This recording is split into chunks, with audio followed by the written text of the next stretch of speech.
یہ قصہ ہے 19ویں صدی کے آخری سالوں کا کہ جب میکسیکو نامی امریکی ریاست کے شمال میں کورومپو نام کا ایک گھنا جنگل تھا اور وہاں ایک بہت بڑا سرمئی رنگ کا خوفناک بھیڑیا رہا کرتا تھا جس کا نام لوبو بتایا جاتا ہے۔ مقامی چرواہے اس خونخوار بھیڑیے کو بہت اچھی طرح سے جانتے تھے اور جب بھی یہ درندہ اپنے دیگر بھیڑیوں کے ساتھ مل کر جنگل سے نکل کر قریبی چراگاہ کا رخ کرتا تو تمام چرواہے اس کی آمد سے بہت خوفزدہ ہو جاتے۔ لوبو اپنے جھنڈ کا سربراہ مانا جاتا تھا۔ وہ اپنے غصے، چالاکی اور ہوشیاری کی وجہ سے بہت مشہور تھا۔ یہی وجہ تھی کہ اسے کورومپو کا بادشاہ کہا جاتا تھا۔ یہ بات بہت عجیب تھی کہ لوبو کا گروپ بہت چھوٹا تھا، تقریباً اس کے ساتھ صرف 5 شکاری بھیڑیے رہتے تھے، جبکہ عام طور پر ایک طاقتور بھیڑیے کے ساتھ اس کا ایک بہت بڑا جھنڈ ہوتا ہے۔ لوبو کے ساتھی شکاری اس کے نہایت ہی وفادار دوست تھے۔ بہت سے چرواہوں نے کئی بار یہ کوشش کی کہ وہ لوبو کے گروپ کے کم از کم کسی ایک شکاری کو شکار کر سکیں، مگر وہ ہر بار ناکام ہو جاتے۔ تقریباً 5 سال ہونے کو تھے کہ روزانہ ایک گائے لوبو اور اس کے ساتھی شکار کرتے، اور اس تمام عرصے میں تقریباً 2000 گائیں یہ شکاری شکار کر چکے تھے، اور وہ صرف عمدہ اور صحت مند گائے کا ہی شکار کرتے، بیمار اور بوڑھی گائے کو کچھ نہ کہتے۔ اچانک ایک رات 2000 بھیڑوں پر لوبو اور اس کے ساتھیوں نے حملہ کر دیا۔ 2 شکاری اچانک حملے کی وجہ سے اٹھ کھڑے ہوئے۔ بیوقوف بھیڑیں ہمیشہ اپنے سربراہ کے بتائے گئے نقش قدم پر چلتی ہیں، خود سے کچھ نہیں سوچتی۔ عام طور پر بھیڑوں کے بیچ بکریاں سربراہ ہوتی ہیں۔ چالاک اور ہوشیار لوبو نے جب بکریوں پر حملہ کیا تو وہ جان بچانے کے لیے باہر کو بھاگی۔ ان کی دیکھا دیکھی بھیڑیں بھی خوفزدہ ہو کر ان کے پیچھے پیچھے باہر وادی میں بھاگ اٹھی اور بکھر گئی۔ چرواہے بہت دیر تک انہیں تلاش کرتے رہے مگر انہیں صرف بھیڑوں کے بے جان جسم ہی ملے۔ اب لوبو مقامی چرواہوں اور کسانوں کے لیے ایک حقیقی تباہی کا سبب بن چکا تھا۔ اب انہوں نے اس شکاری لوبو کو مارنے کے لیے ایک انعام مقرر کر دیا تھا۔ ایک دن ایک چرواہے نے ایک گائے کے گوشت پر زہر لگا کر شکاری لوبو کے لیے رکھ چھوڑا۔ اگلے دن وہ یہ دیکھ کے حیران رہ گیا کہ لوبو نے صرف وہی حصہ کھایا جس پر زہر نہیں لگا تھا۔ پھر انعام کی رقم بڑھا کر $1000 کر دی گئی۔ بھیڑیے کی کبھی اتنی قیمت نہیں رہی تھی۔ بہت سے شکاری لوبو کو پکڑنے کے لیے آئے۔ ایک شکاری جس کا نام ٹینرے تھا، وہ اپنے ساتھ شکار کا مخصوص سامان لے کر آیا۔ وہ لوبو کا شکار کرنے کے لیے بہت پر امید تھا۔ ٹینرے نے لوبو کے شکاری جھنڈ کو دور سے دیکھ لیا تھا مگر وہ انہیں پکڑ نہ سکا۔ جب رات ہونے لگی تو ٹینرے نے اپنے شکاری کتوں کو گنا، ان میں سے صرف 6 واپس آئے تھے۔ ٹینرے نے مزید 2 مرتبہ لوبو کے شکار کی کوشش کی، یہاں تک کہ اس کا وفادار گھوڑا بھی چل بسا، چنانچہ وہ نا امید لوٹ گیا۔ اسی طرح دوسرے شکاری آتے اور ناکام ہو کر واپس جاتے رہے۔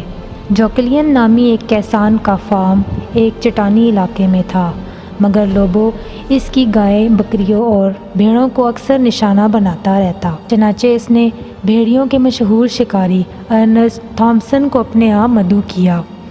اس نے یہ دعویٰ کیا کہ وہ بذات خود 2 ہفتوں کے اندر اندر نہ صرف لوبو کو پکڑ لے گا بلکہ 3 مہینوں تک جھنڈ کے باقی 5 بھیڑیوں کو بھی پکڑ لے گا۔ ارنسٹ تھامسن نے باقاعدہ شکار شروع کیا۔ تمام علاقے کا جائزہ لینے کے بعد اس نے مختلف تراکیب استعمال کی۔ اس نے شکنجے بنائے، زہریلا گوشت رکھا مگر بھیڑیا قریب نہ آیا۔ اس نے بہت سے طریقے اپنائے، یہاں تک کہ زمین میں چاقو گاڑے اور دستانوں کا استعمال کیا تاکہ انسانی خوشبو بھیڑیوں کو محسوس نہ ہو، مگر سب بیکار گیا۔ لوبو بہت چالاک تھا، وہ زہریلا کھانا چھوڑ دیتا، شکار کے لیے لگائے گئے شکنجوں کو ڈھونڈ کر ان کے ارد گرد کی مٹی کوریٹ ڈالتا تاکہ اس کے دوسرے ساتھی محفوظ رہ سکیں، اور بچا ہوا زہریلا گوشت واپس پھینک دیتا۔ یقیناً لوبو بہت سمارٹ تھا، یہاں تک کہ کچھ لوگوں کا کہنا تھا لوبو کوئی انسان ہے جو بھیڑیے کی شکل اختیار کیے ہوئے ہے۔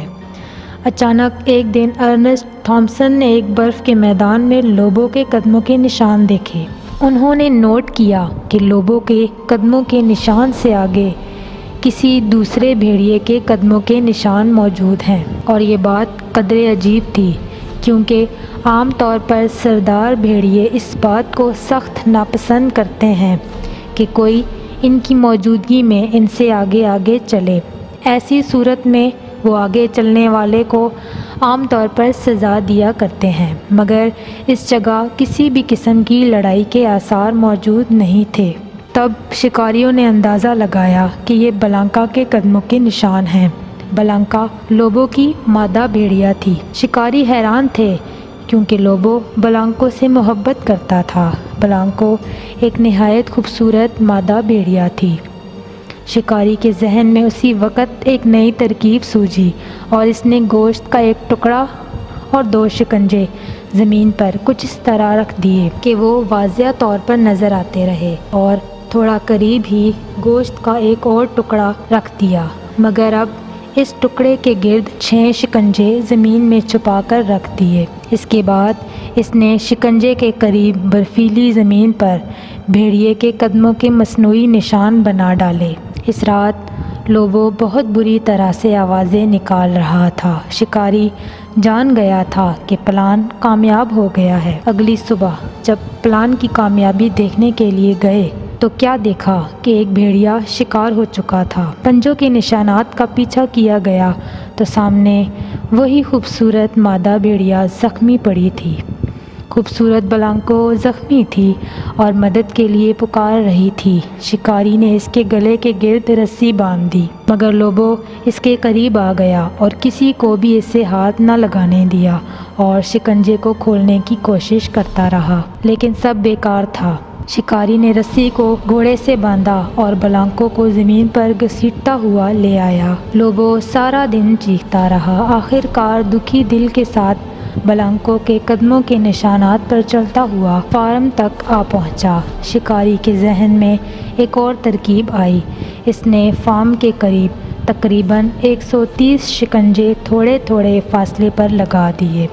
لوبو ایک شکنجے میں آ گیا۔ لوبو نے اپنے دوستوں کو مدد کے لیے پکارا، مگر کوئی نہ آیا۔ وہ آوازیں نکال رہا تھا اور کاٹ رہا تھا اور آخر تک لڑتا رہا، مجھے معاف کر دینا، مگر مجھے تمہیں پکڑنا ہے۔